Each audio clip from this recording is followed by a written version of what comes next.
Welcome to Mental Health and You. This podcast brings you the best information and advice from across the Norfolk and Suffolk Foundation Trust. Every fortnight, we will hear from one of our specialist areas, be it school and parent support, the Recovery College, wellbeing, or research.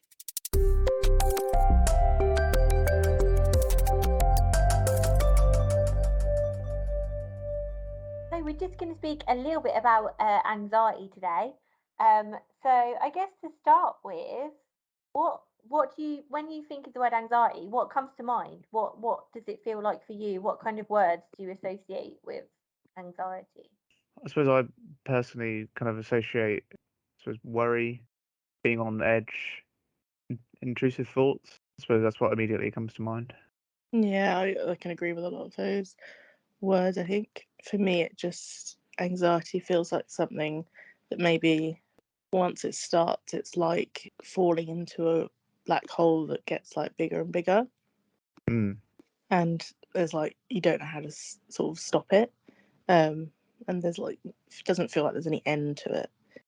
I'd say it's like you just feel like you have no control over it. And I know with me, when it's coming, I get this very, very specific thing.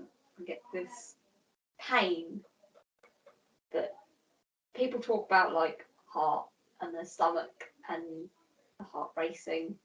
My heart races when I'm scared, but when I'm nervous and anxious, I get this pain around my waist.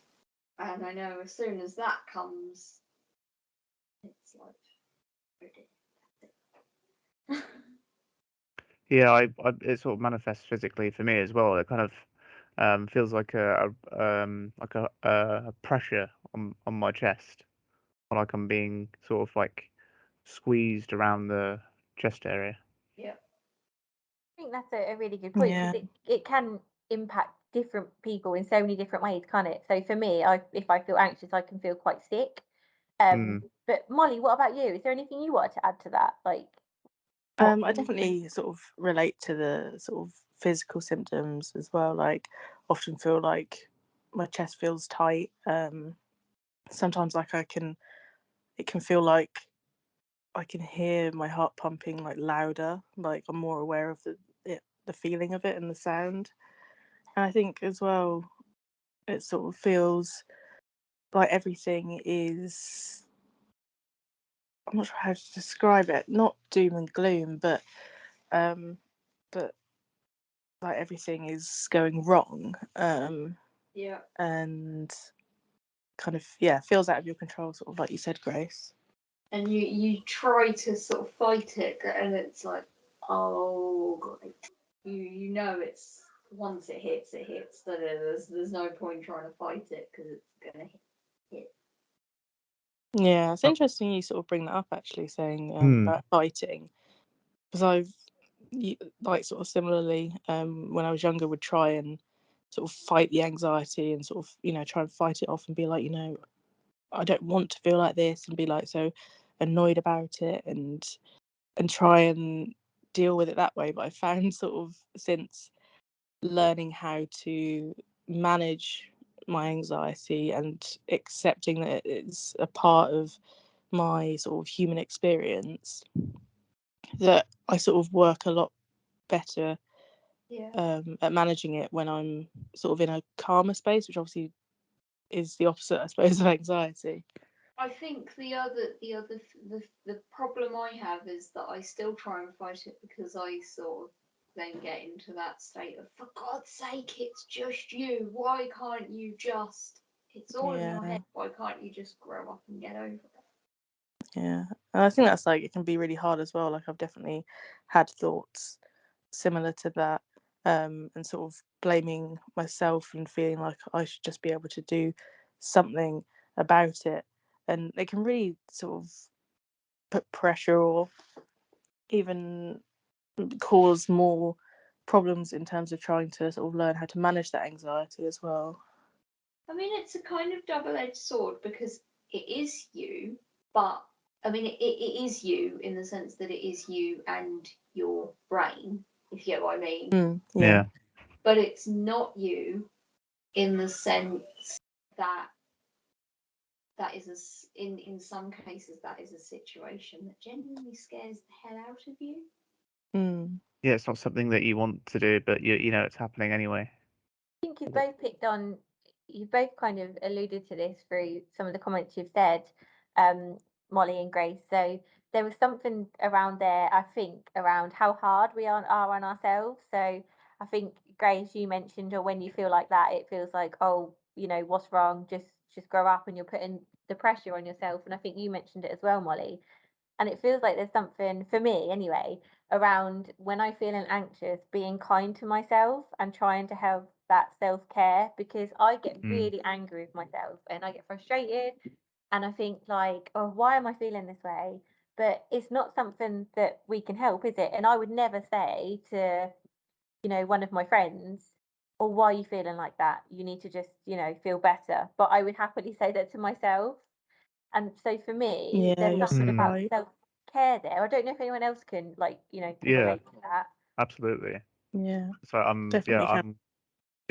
I feel sort of the same way, and I don't know. Sometimes I just it really kind of grates sort of like against my.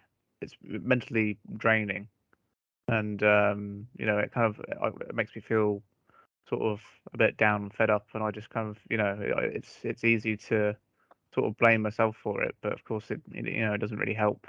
No, Mm. not at all. And I think, it's not our fault that we experience anxiety, and being kind to ourselves can really kind of help to Definitely. remind us of that. But Mm. I mean, in addition to self care, what are the things that you've found that you've helped to kind of manage anxiety? I know you said previous, Molly, that you'd kind of learned some strategies to help you living with anxiety. What are some of those things that you found to be helpful? It's been a really long journey of sort of learning how to manage my anxiety, and I'm still, working on it. I think it's something I always will be. And the first thing that I learned, and I remember it really well, was, and I'm sure you'll all laugh along with me when I say it, was breathing techniques. Because the amount of time that you hear those words within services and mental health support. And I remember the therapist that I was seeing sort of describing it to me. And I was like, yeah, I can kind of see how it can work, because she explained the sort of physiology and biology behind how your breathing then impacts your nervous system. So I kind of understood that it worked, and that clicked for me in my head, thinking, okay, well, it will obviously work because it will automatically happen within your body. Um, and I put up with it and kept trying it, because she was like, just persist, because the more you do it, the easier it gets, the more responsive your body becomes to it. Because to start with, it doesn't know what you're trying to do.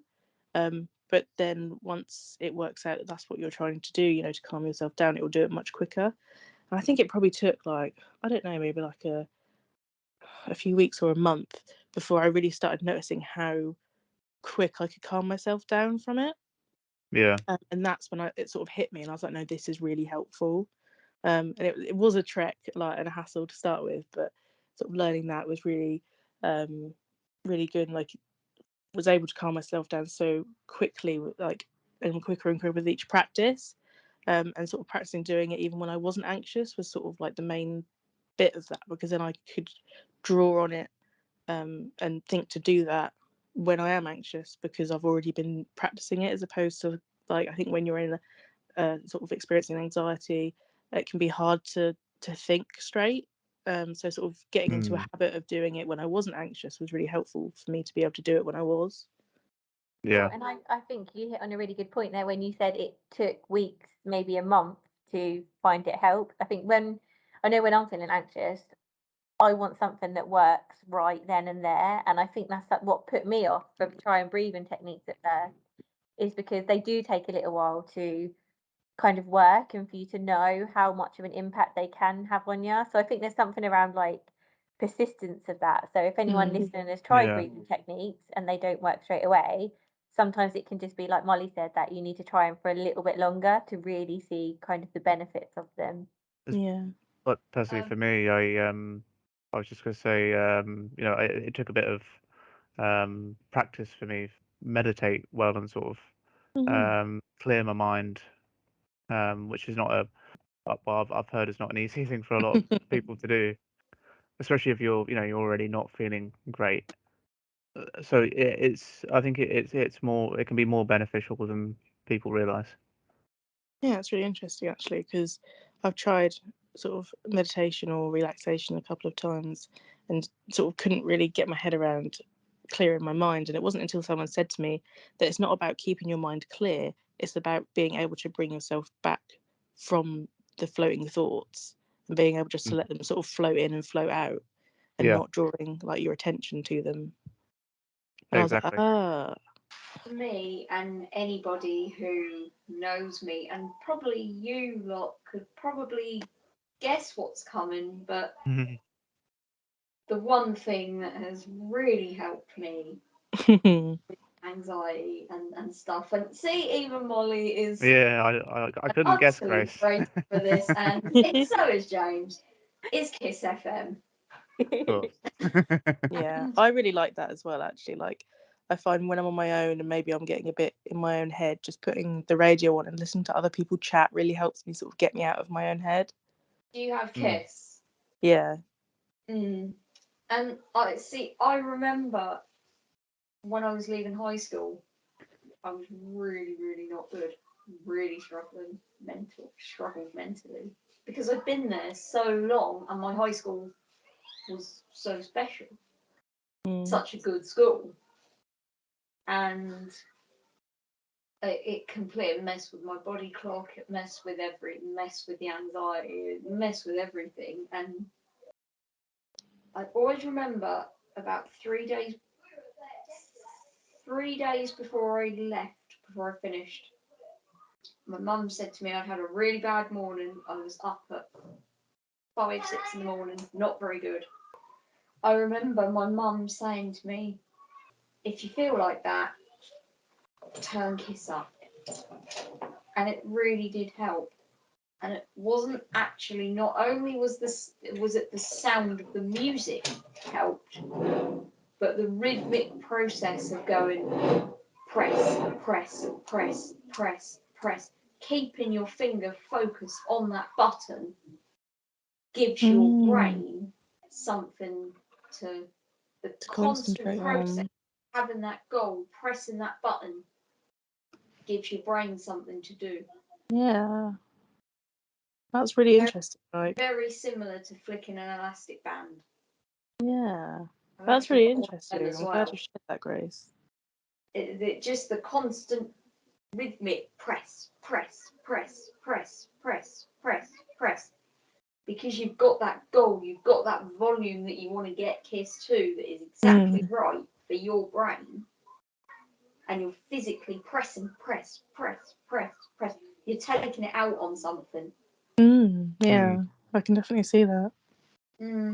Really helps. And as I said, I very rarely, because one of my worst things is getting ready to go out. I'm terrible. Get really, really nervous. And one of the things the last thing I do is completely the last thing I do. I will leave Kiss on until the very last second. Yeah, it's like I think, I don't know, it might just be part of what I'm like as a person, but I think like when I'm getting ready to go out, I don't know, I think it's just because I'm sort of like second guessing like how organized I am. It's like, have I got everything? Have I got my phone? Have I got my wallet? All that sort of thing. I tend to sort of like faff a bit, but that might be sort of partly partly to do with sort of being nervous and like a mixture of that, nervous and I'm a faffer. anxious to go out. I'm a faffer today. I'm a faffer. So I went out this morning, and I reckon before I left, I must have checked about 3 times that I had my headset. Yeah. I knew I had it. I kept checking. Have I got my headset? Have I got my headset? Have I lost my headset? Every time I moved, it was like, oh my god, have I lost my headset? Yeah, it's like I'm sort of similar because I'm worried I've forgotten something. Totally relate to that. Mine is more like So the what ifs for me. So not I don't have to keep checking that I've got something, but it's what if this happens, or I always think about the worst case scenario, and then that makes me anxious. So, you know, like what if I go here, or I'm trying to get here and the traffic's really bad and I'm late, or if I'm late, what if then I have to walk into like a room full of people that are already speaking and then like the attention is on me? I always get like the what if, like, Mm. do you know what I mean? Yeah, Yeah, yeah, exactly. Yeah. completely.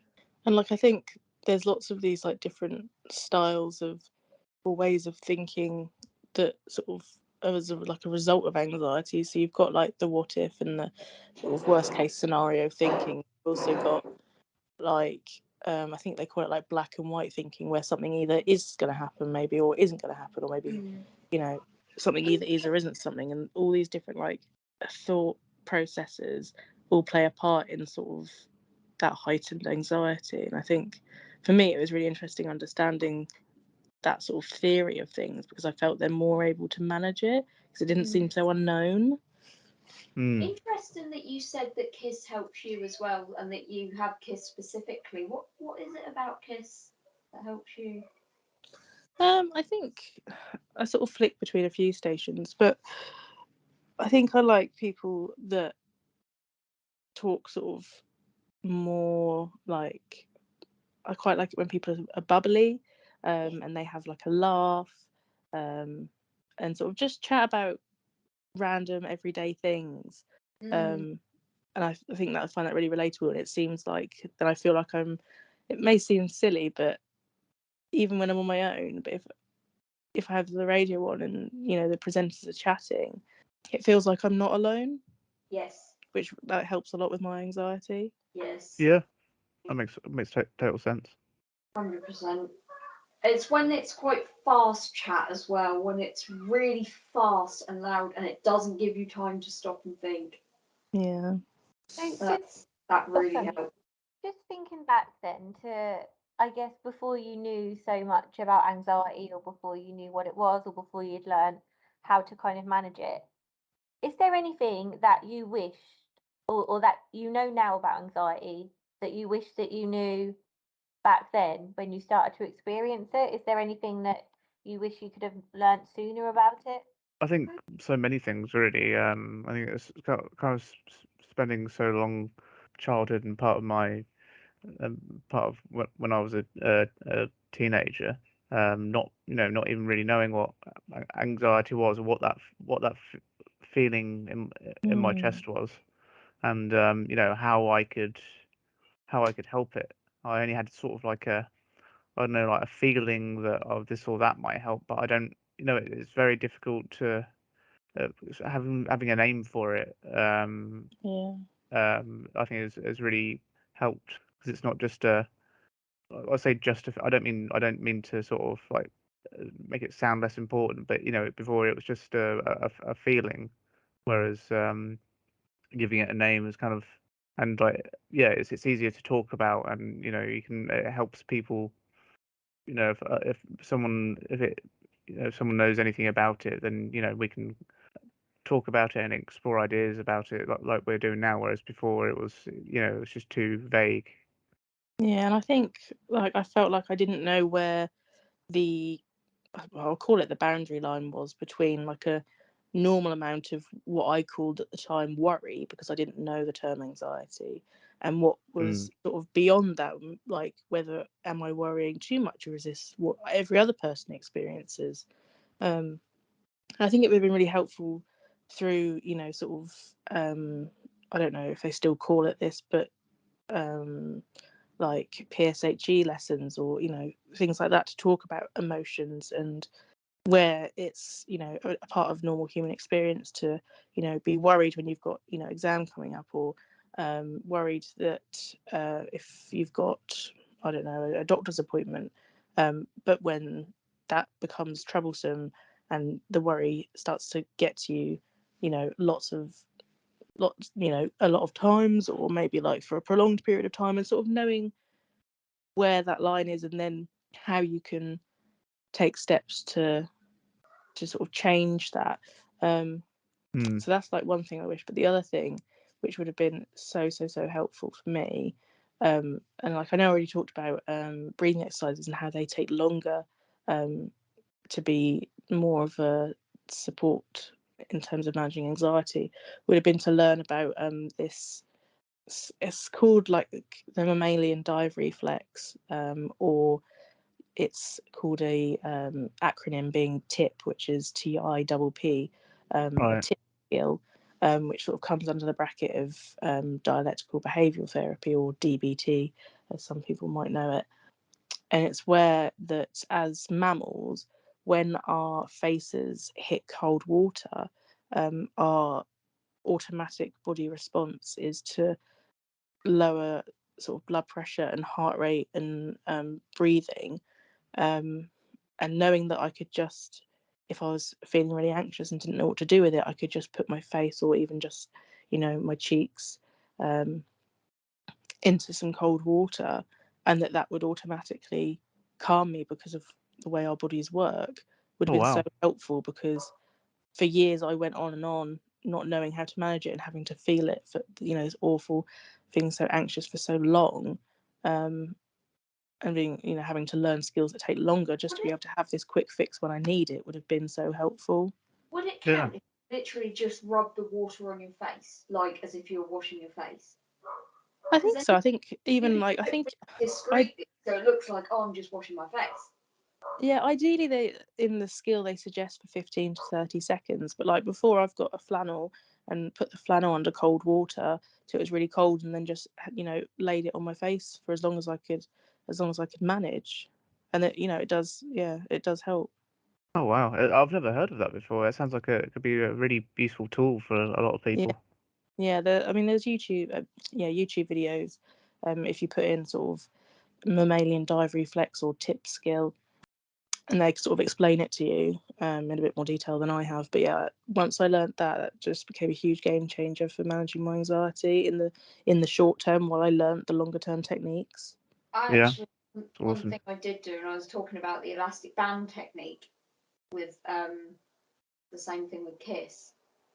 I actually bought, so there are these people. It's really cool, but it's their thing. They're called healing bracelets. Right. Okay. And what it is it is basically an elastic band that someone has put like a crystal on and made into a proper bracelet. So it looks discreet. Yeah. It looks like a piece of jewellery, but it's actually a mental health. Well, it is a piece of jewellery, but it's also, An aid. yeah, That's it's so really, nice. really clever. You can get Was them that? on Etsy. Oh, So cool. That's awesome, Grace. I was just gonna say, like, I've got something similar, but it's sort of it's for like a slightly different use. It's like for me, I find sort of like chewing to be like quite a good relief for anxiety. Yeah. And I've got I think I bought it from I can't remember what the site was called, but basically they do like sensory aids and toys, but it looks it looks just like a piece of like a something that you might have as a necklace or something like that. Is it like the Um, chewing jewelry stuff? yeah. Yeah, I've seen stuff like that before. oh, Oh, that's cool. insane. Yeah. But yeah, it's like because it's got like a hole in it, so you could like wear it as a necklace, and no one would be any of the wiser. But yeah, it's so yeah, I was gonna say yeah, I've that's sort of it's sort of a similar vein to that, Grace. They can Yeah. be I found them to be really useful. It's quite funny you say that, actually, James, because I also find when I'm anxious and stuff, like I clench my jaw.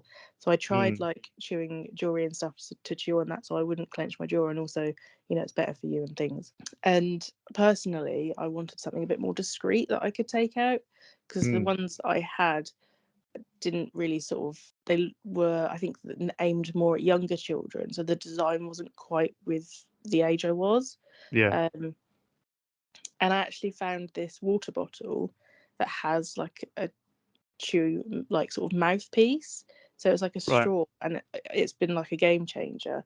Yeah, because it's really discreet and you can still like chew at the same time. Yeah, I found like even I suppose it depends what you prefer, but sometimes if I'm feeling particularly anxious, like like you have like those, how do I describe it? Like those pull out tops on a like a water bottle or something.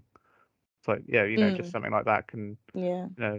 be really helpful. I think sometimes people feel a bit worried about self-conscious about doing that sort of thing, but I think Yeah. sometimes when when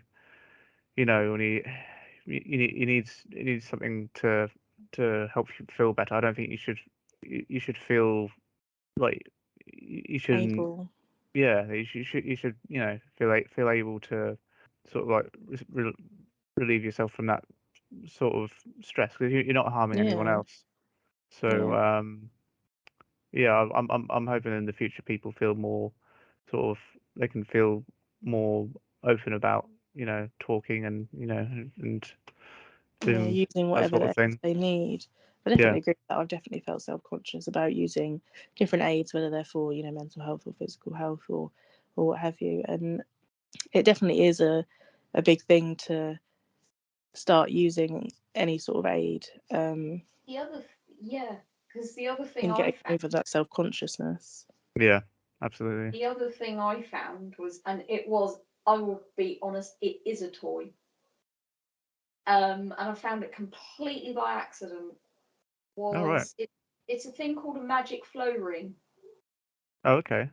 It starts out as it's like you can make it massive, so you can play with it, or you can fold it down into this like slinky ring thing, Okay.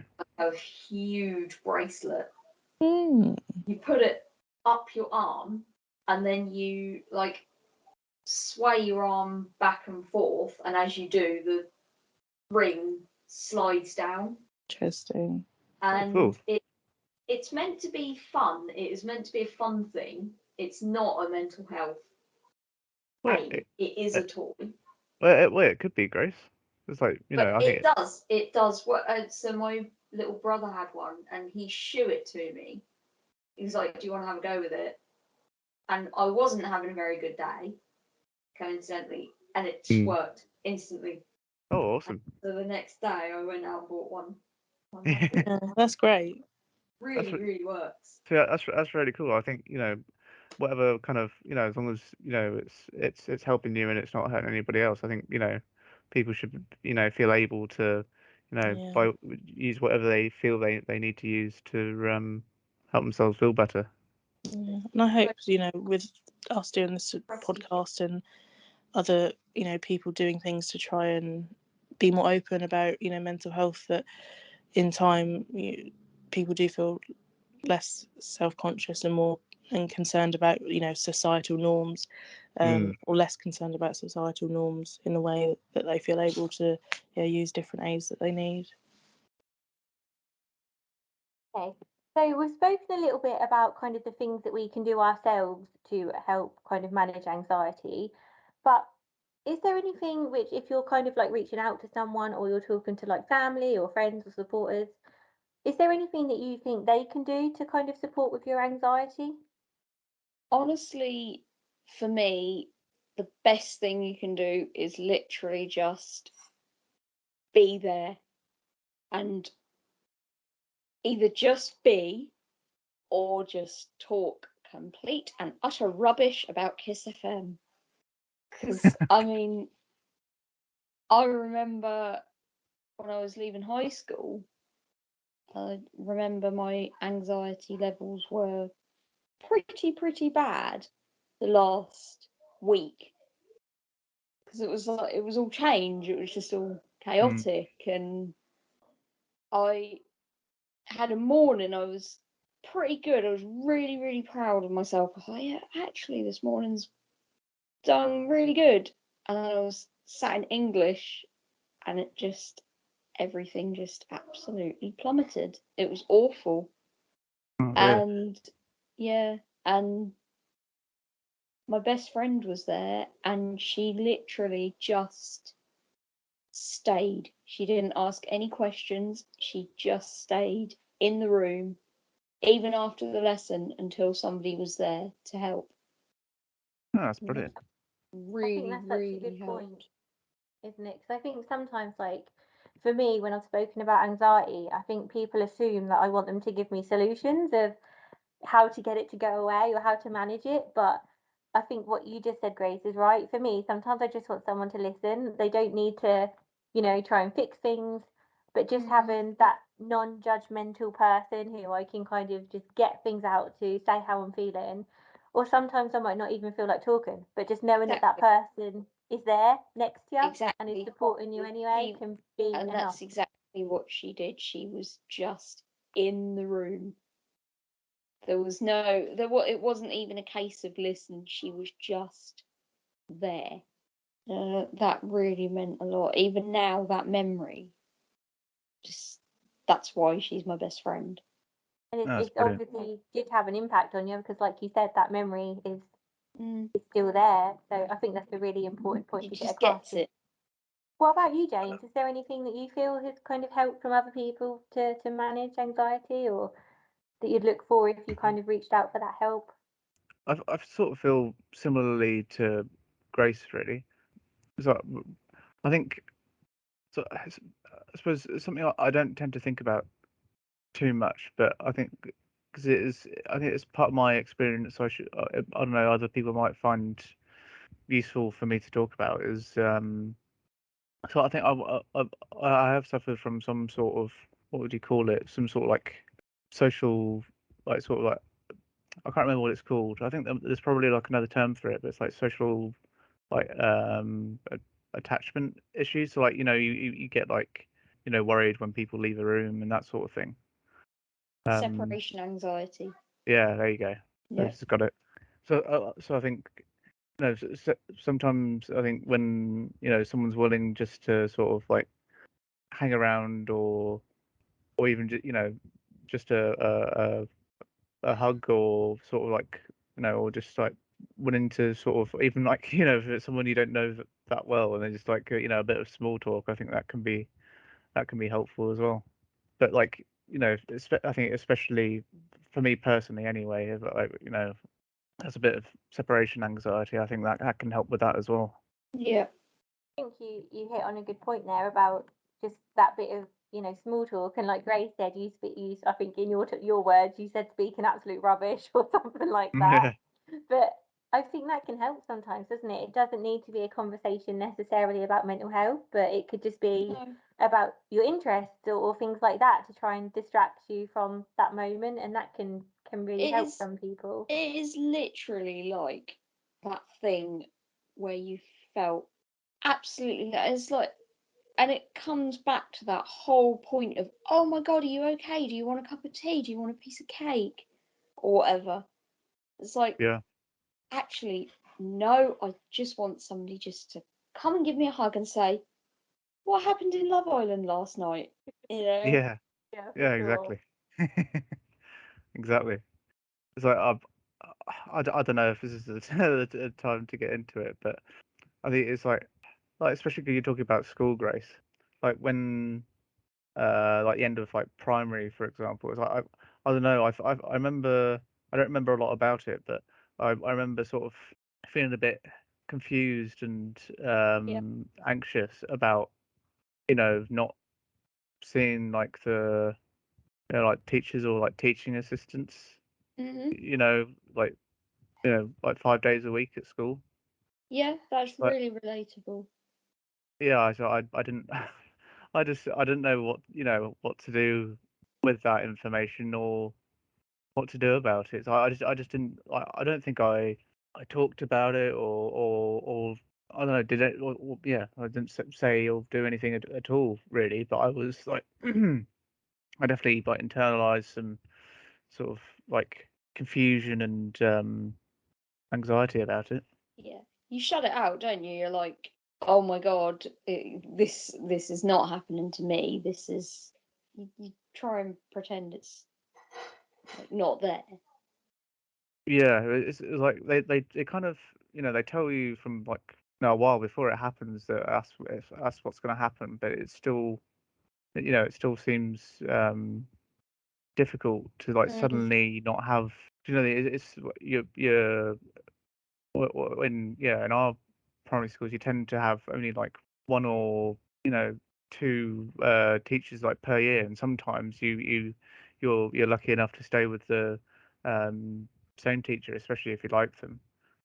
So they're almost like you almost become they're almost like a family member. Yeah. Because you spend so much time with them. Well, yeah. And it's really strange not to do that anymore. Like suddenly, just like not to do that anymore. Yeah, it does. I mean, I think for me it was more high school, because I also had the added sort of memories that high school sixth form was where I met my best friend. My Yeah. high school really like helped with my other disabilities and everything. And I think leaving was like the last day. It was like assembly, photograph, bye bye. And you just, apart from a few exams and prom, and you just get back and you're like, oh my God, I've walked through these doors every single day, give or take, health reasons, for like 7 years. What the hell do I do now? Yeah, it's a very strange sort of like change in routine. Yeah, yeah, Mm. that's the word. It's strange how it affects different people, isn't it? Because for me, I couldn't wait to be out of school because school was, I felt like a lot of my anxiety came from school. So I was really relieved to be able Oh, to. I was the same. It's like, but at the same time, it's like there's lots of things I didn't like about school. Um, and like for the most part, I didn't think it was that necessary personally, um, but not like how the way it worked and everything. But yeah, I still like found these changes quite pretty jarring to deal with. Yeah, I for guess I sure. was lucky in that sense, in that I went to an absolutely first rate, stellar school that Yeah, Yeah. I mean, just, it just shows how differently anxiety like, can it affect was people the as well, doesn't school. it? Mm. Sure. So we've just spoken about the things that, like, when we're reaching out can help, but is there anything that you can think of just to kind of raise the awareness of things that when you reach out haven't helped so much? Because I always think back to when I was trying to reach out and say I was feeling anxious and I wasn't feeling great. Um, I feel like that was often met with, oh well, you'll be okay, or Mm. everyone feels like that. And I appreciate that was meant well with like the best intentions, but for me to be told that, I almost felt like, okay, well, maybe I shouldn't reach out because I'm just dealing with things wrong, or it's not important enough to be to reach out about. And I was just Yeah. wondering if that was something that you've experienced, or if it felt different to you, if anyone else had said that. I think sort of like for me, absolutely. I think that's what really put me off as well. Sort of like hearing that from people. Um, yeah, it kind of I suppose especially when I was younger, it sort of taught me to internalize like sort of like most things, and it was it would only be sort of I don't know less sort of like more physical or less sort of like mental health related things that I'd feel okay like approaching people with. Yeah, for sure. Is So, there anything like, you want to add on to that, Grace? are you saying like the anxiety would come out as a physical symptom, even though it was actually the anxiety that was the issue? Oh, no, sorry, not no, not necessarily. So I'd only feel comfortable, say, like talking to I don't know, someone like my mum or dad or someone else about like I don't know if I had like my leg was aching or my skin was like 'cause I used to get bruises all over my shins because I played a lot of football. Um, so if I don't know if they felt a bit sensitive because of that, or or yeah, or something of something of, or if I had a headache, or if I had a stomach ache, something of that sort of description, really. There's only certain people you felt comfortable opening up to.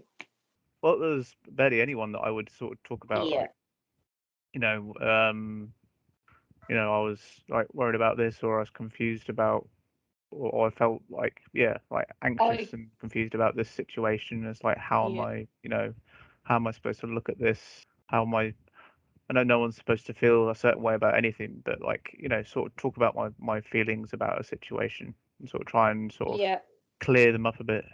but there are only like 3 or 4 people that I will completely and utterly open up to, which is my nan, a couple of close friends, my mum, my support worker. That's like, I have a select few people who I will be really.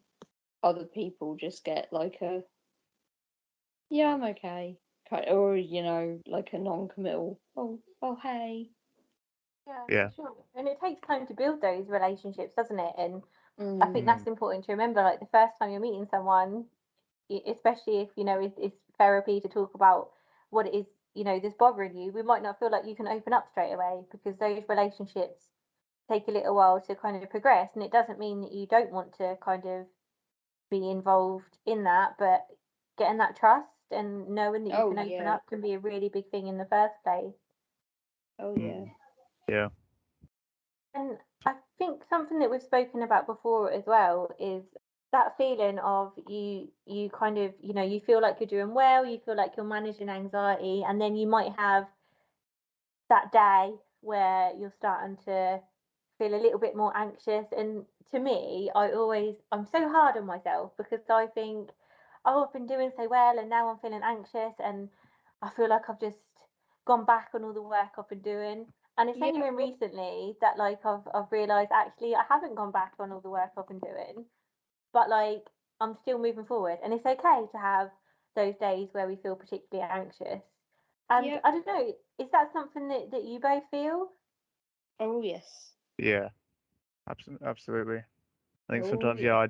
I don't sort of like treat myself well enough, when I'm not feeling so good, and when I've got, even sometimes, I can be a little bit self-destructive in the way that I have the tools to sort of um, help me feel better, but sometimes I won't even use them because I feel like, oh, I can be, big and strong and sort of like push through it. But I need to I have to kind of remind myself sometimes that the things are there to sort of help. There's no shame in taking advantage. I know that's one thing that, and it wasn't so much anxiety, although it's kind of maybe messed up some of my anxiety at points, I guess you could say. But I went through a spell a couple of years ago where my mental health was absolutely not good, and I just didn't feel sunny. I've realised now that I just didn't feel, and the one thing everybody around me noticed was I stopped listening to Kiss, All right. and that was the one thing. And that they were like, well, Kiss helps, and you Mm. stopped listening to Kiss. Strange, isn't it? Because we know that there's certain things help us, but when you're in that mood, it just feels like you don't want to do them. And just coming back to what you said, James, as well, like it, we can be so hard on ourselves, can't we? And Mm. feel like we've gone backwards after all the work we've done. But if anyone else said to that, I'm sure that I would, and you two both would, be like, well, you haven't gone backwards. You've put all this work in. You're just having one of those days. And Yeah, tomorrow will be a new day and a fresh start. And it is so easy to tell other people that, isn't it? But when it comes to ourselves, it's almost like we don't have that same kindness and compassion. I know that's definitely Mm. one of my issues is being really hard on yeah, myself. Yeah. that is what they say. You would not talk to your friend like that. Yeah. So Yeah. So why then would you you? think, yeah, why would you talk to yourself like that? Yeah. Sorry, Mm, Grace. Yeah. Yeah, for sure. And I guess if anyone's listening to this and they're in that position and they feel like they're just having a bit of anxiety and back to kind of square one, I guess, is there anything that you would say to them, like from experience of any reassurance around how that can feel, but also how things can change?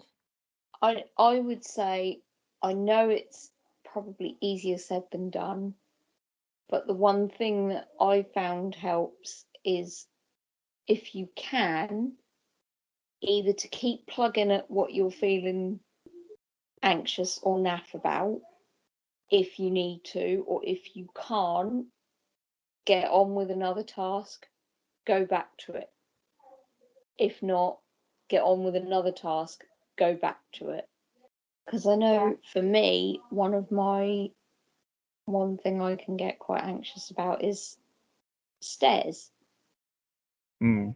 And I had an issue. I had one morning where you do the thing of your routine, where you get dressed and you bring your clothes downstairs and put them in the washing, and I missed it, and it just wouldn't. It was as if sometimes my brain will just convince myself that if I go down, there's danger, and it's like, oh dear. So what I've kind of found helps with that is like I'll think, well, okay, for now I'll put it down somewhere easier, and then say brush my hair or brush my teeth, and then try again afterwards, and just keep trying until it comes back.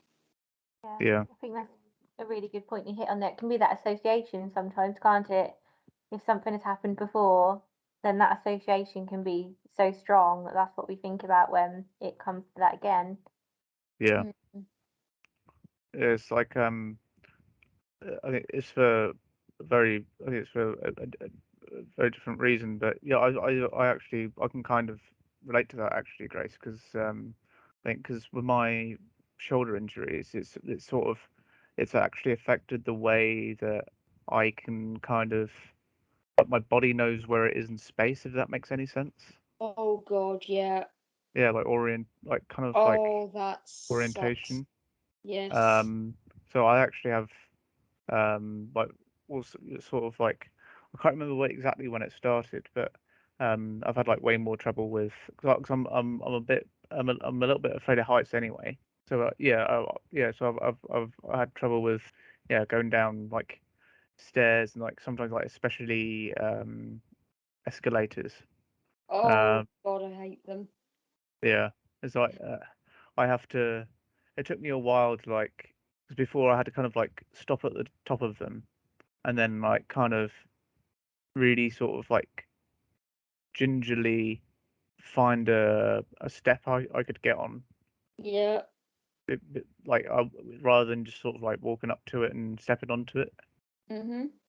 So yeah, like it also like it makes me feel so I don't know, it feels like such a change to how I was before, where I didn't really I didn't worry about steps and that sort of thing It too does. much. It made me It feel does really you. self-conscious.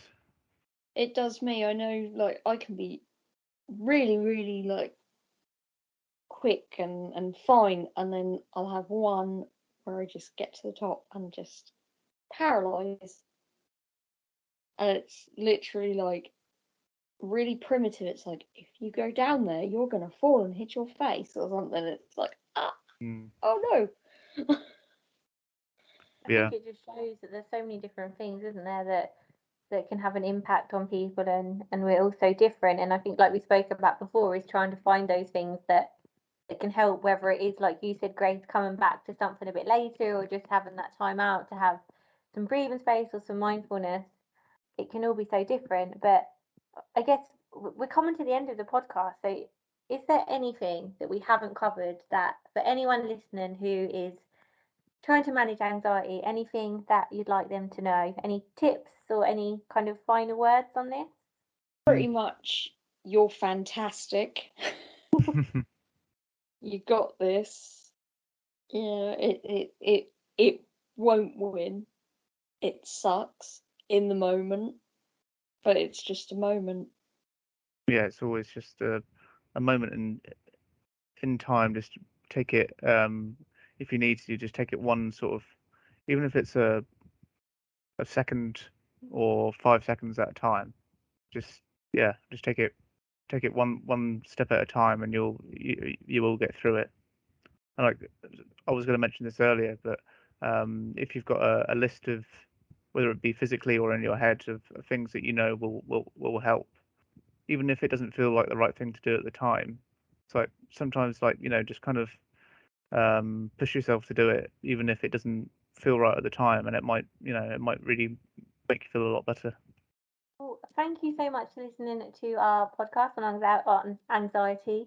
We would love to know what else you'd like to hear about. So if you've got any other suggestions of topics you'd like us to cover and have a chat about, please do let NSFT know, who can pass them on to us, and we can record those. But thank you for listening, and we hope this has been helpful, and we'll speak to you soon. Thank you. Thank you.